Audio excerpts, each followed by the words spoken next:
Beyond Lies the Wub by Philip K. Dick. Narrated by William Skye. The slovenly wub might well have said, "Many men talk like philosophers and live like fools." They had almost finished with the loading. Outside stood the Optus, his arms folded, his face sunk in gloom. Captain Franco walked leisurely down the gangplank, grinning. "What's the matter?" he said. "You getting paid for all this?" The Optus said nothing. He turned away, collecting his robes. The captain put his boot on the hem of the robe. "Just a minute, don't go off. I'm not finished." "Oh?" The Optus turned with dignity. "I'm going back to the village." He looked toward the animals and birds being driven up the gangplank into the spaceship. "I must organize new hunts." Franco lit a cigarette. "Why not? You people can go out into the veldt and track it all down again. But when we run out halfway between Mars and Earth..." The Optus went off wordless. Franco joined the first mate at the bottom of the gangplank. "How's it coming?" he said. He looked at his watch. "We got a good bargain here." The mate glanced at him sourly. "How do you explain that?" "What's the matter with you? We need it more than they do." "I'll see you later, Captain." The mate threaded his way up the plank between the long-legged Martian go-birds into the ship. Franco watched him disappear. He was just starting up after him, up the plank toward the port, when he saw it. "My God!" He stood staring, his hands on his hips. Peterson was walking along the path, his face red, leading it by a string. "I'm sorry, Captain," he said, tugging at the string. Franco walked toward him. "What is it?" The wub stood, sagging, its great body settling slowly. It was sitting down, its eyes half shut. A few flies buzzed about its flank and it switched its tail. It sat. There was silence. "It's a wub," Peterson said. "I got it from a native for 50 cents. He said it was a very unusual animal, very respected." "This?" Franco poked the great sloping side of the wub. "It's a pig! A huge dirty pig!" "Yes, sir, it's a pig. The natives call it a wub." "A huge pig! It must weigh 400 pounds. Franco grabbed a tuft of the rough hair. The wub gasped. Its eyes opened, small and moist. Then its great mouth twitched. A tear rolled down the wub's cheek and splashed on the floor. "Maybe it's good to eat," Peterson said nervously. "We'll soon find out," Franco said. The wub survived the takeoff, sound asleep in the hold of the ship. When they were out in space and everything was running smoothly, Captain Franco bade his men fetch the wub upstairs so that he might perceive what manner of beast it was. The wub grunted and wheezed, squeezing up the passageway. "Come on," Jones grated, pulling at the rope. The wub twisted, rubbing its skin off on the smooth chrome walls. It burst into the anteroom, tumbling down in a heap. The men leaped up. "Good Lord," French said. "What is it?" "Peterson says it's a wub," Jones said. "It belongs to him." He kicked at the wub. The wub stood up unsteadily, panting. "What's the matter with it?" French came over. "Is it going to be sick?" They watched. The wub rolled its eyes mournfully. It gazed around at the men. "I think it's thirsty," Peterson said. He went to get some water. French shook his head. "No wonder we had so much trouble taking off. I had to reset all my ballast calculations." Peterson came back with the water. The wub began to lap gratefully, splashing the men. Captain Franco appeared at the door. "Let's have a look at it." He advanced, squinting critically. "You got this for 50 cents?" "Yes, sir," Peterson said. "It eats almost anything. I fed it on grain and it liked that, and then potatoes and mash and scraps from the table and milk. It seems to enjoy eating. After it eats, it lies down and goes to sleep." "I see," Captain Franco said. "Now, as to its taste, that's the real question. I doubt if there's much point in fattening it up anymore. It seems fat enough to me already. Where's the cook? I want him here. I want to find out..." The wub stopped lapping and looked up at the captain. "Really, Captain," the wub said, "I suggest we talk of other matters." The room was silent. "What was that?" Franco said. "Just now?" "The wub, sir," Peterson said. "It spoke." They all looked at the wub. "What did it say? What did it say?" "It suggested we talk about other things." Franco walked toward the wub. He went all around it, examining it from every side. Then he came back over and stood with the men. "I wonder if there's a native inside it," he said thoughtfully. "Maybe we should open it up and have a look." "Oh, goodness," the wub cried. "Is that all you people can think of, killing and cutting?" Franco clenched his fists. "Come out of there! Whoever you are, come out!" Nothing stirred. The men stood together, their faces blank, staring at the wub. The wub swished its tail. It belched suddenly. "I beg your pardon," the wub said. "I don't think there's anyone in there," Jones said in a low voice. They all looked at each other. The cook came in. "You wanted me, Captain?" he said. "What's this thing?" "This is a wub," Franco said. "It's to be eaten. Will you measure it and figure out—" "I think we should have a talk," the wub said. "I'd like to discuss this with you, Captain, if I might. I can see that you and I do not agree on some basic issues." The captain took a long time to answer. The wub waited good-naturedly, licking the water from its jowls. "Come into my office," the captain said at last. He turned and walked out of the room. The wub rose and padded after him. The men watched it go out. They heard it climbing the stairs. "I wonder what the outcome will be," the cook said.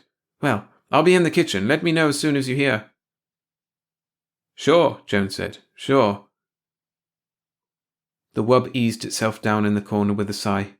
"You must forgive me," it said. "I'm afraid I'm addicted to various forms of relaxation. When one is as large as I—" The captain nodded impatiently. He sat down at his desk and folded his hands. "All right," he said. "Let's get started. You're a wub, is that correct?" The wub shrugged. "I suppose so. That's what they call us, the natives, I mean. We have our own term." "And you speak English? You've been in contact with Earthmen before?" "No." "Then how do you do it?" "Speak English? Am I speaking English? I'm not conscious of speaking anything in particular. I examined your mind." "My mind?" "I studied the contents, especially the semantic warehouse, as I refer to it." "I see," the captain said. "Telepathy, of course." "We are a very old race," the wub said. "Very old and very ponderous. It is difficult for us to move around. You can appreciate that anything so slow and heavy would be at the mercy of more agile forms of life. There was no use in our relying on physical defenses. How could we win? Too heavy to run, too soft to fight, too good-natured to hunt for game. How do you live?" "Plants, vegetables. We can eat almost anything. We're very Catholic. Tolerant, eclectic, Catholic. We live and let live. That's how we've gotten along." The wub eyed the captain. "And that's why I so violently objected to this business about having me boiled. I could see the image in your mind. Most of me in the frozen food locker, some of me in the kettle, a bit for your pet cat." "So you read minds," the captain said. "How interesting. Anything else? I mean, what else can you do along those lines?" "A few odds and ends," the wub said absently, staring around the room. "A nice apartment you have here, Captain. You keep it quite neat. I respect life forms that are tidy. Some Martian birds are quite tidy. They throw things out of their nests and sweep them." "Indeed," the captain nodded. "But to get back to the problem." "Quite so. You spoke of dining on me. The taste, I am told, is good. A little fatty, but tender. But how can any lasting contact be established between your people and mine if you resort to such barbaric attitudes? Eat me? Rather you should discuss questions with me, philosophy, the arts." The captain stood up. "Philosophy? It might interest you to know that we will be hard put to find something to eat for the next month. An unfortunate spoilage." "I know," the wub nodded. "But wouldn't it be more in accord with your principles of democracy if we all drew straws or something along that line? After all, democracy is to protect the minority from just such infringements. Now, if each of us casts one vote—" The captain walked to the door. "Nuts to you," he said. He opened the door. He opened his mouth. He stood frozen, his mouth wide, his eyes staring, his fingers still on the knob. The wub watched him. Presently it padded out of the room, edging past the captain. It went down the hall, deep in meditation. The room was quiet. "So you see," the wub said, "we have a common myth. Your mind contains many familiar myth symbols. Ishtar, Odysseus." Peterson sat silently staring at the floor. He shifted in his chair. "Go on," he said. Please go on. I find in your Odysseus a figure common to the mythology of most self-conscious races. As I interpret it, Odysseus wanders as an individual, aware of himself as such. This is the idea of separation from family and country, the process of individuation. But Odysseus returns to his home. Peterson looked out the port window at the stars, endless stars burning intently in the empty universe. Finally he goes home. As must all creatures. The moment of separation is a temporary period, a brief journey of the soul. It begins, it ends. The wanderer returns to land and race. The door opened. The wub stopped, turning its great head. Captain Franco came into the room, the men behind him. They hesitated at the door. Are you all right? French said. Do you mean me? Peterson said, surprised. Why me? Franco lowered his gun. Come over here, he said to Peterson. Get up and come here. There was silence. Go ahead, the wub said. It doesn't matter. Peterson stood up. What for? It's an order. Peterson walked to the door. French caught his arm. What's going on? Peterson wrenched loose. What's the matter with you? Captain Franco moved toward the wub. The wub looked up from where it lay in the corner, pressed against the wall. It is interesting, the wub said, that you are obsessed with the idea of eating me. I wonder why. Get up, Franco said. If you wish. The wub rose, grunting. Be patient. It is difficult for me. It stood, gasping, its tongue lolling foolishly. Shoot it now, French said. For God's sake, Peterson exclaimed. Jones turned to him quickly, his eyes grey with fear. You didn't see him, like a statue standing there, his mouth open. If we hadn't come down, he'd still be there.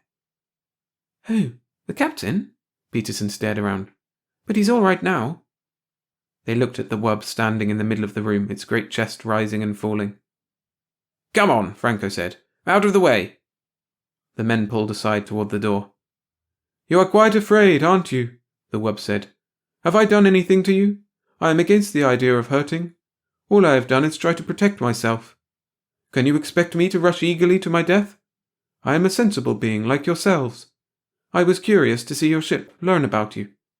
I suggested to the native. The gun jerked. See, Franco said. I thought so. The wub settled down, panting. It put its paw out, pulling its tail around it. It is very warm, the wub said. I understand that we are close to the jets. Atomic power. You have done many wonderful things with it, technically. Apparently your scientific hierarchy is not equipped to solve moral, ethical... Franco turned to the men crowding behind him, wide-eyed, silent. I'll do it. You can watch. French nodded. Try to hit the brain. It's no good for eating. Don't hit the chest. If the ribcage shatters, we'll have to pick bones out. Listen, Peterson said, licking his lips. Has it done anything? What harm has it done? I'm asking you. And anyhow, it's still mine. You have no right to shoot it. It doesn't belong to you. Franco raised his gun. I'm going out, Jones said, his face white and sick. I don't want to see it. Me too, French said. The men straggled out, murmuring. Peterson lingered at the door. It was talking to me about myths, he said. It wouldn't hurt anyone. He went outside. Franco walked toward the wub. The wub looked up slowly. It swallowed. A very foolish thing, it said. I am sorry that you want to do it. There was a parable that your saviour related. It stopped, staring at the gun. Can you look me in the eye and do it? The wub said. Can you do that? The captain gazed down. I can look you in the eye, he said. Back on the farm we had hogs, dirty razorback hogs. I can do it. Staring down at the wub, into the gleaming, moist eyes, he pressed the trigger. The taste was excellent. They sat glumly around the table, some of them hardly eating at all. The only one who seemed to be enjoying himself was Captain Franco. More? He said, looking around. More? And some wine, perhaps? Not me, French said. I think I'll go back to the chart room. Me too, Jones stood up, pushing his chair back. I'll see you later. The captain watched them go. Some of the others excused themselves. What do you suppose the matter is? The captain said. He turned to Peterson. Peterson sat staring down at his plate, at the potatoes, the green peas, and at the thick slab of tender, warm meat. He opened his mouth. No sound came. The captain put his hand on Peterson's shoulder. "It is only organic matter now," he said. "The life essence is gone." He ate, spooning up the gravy with some bread. "I, myself, love to eat.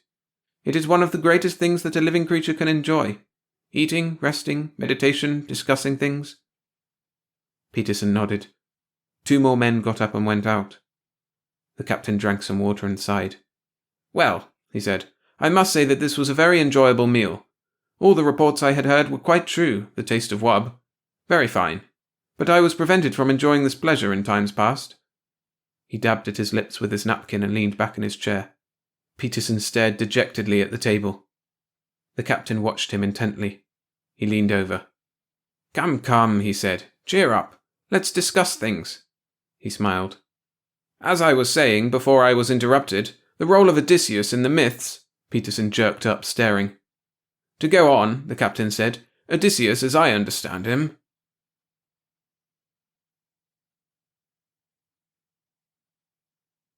Thanks for joining me for the story.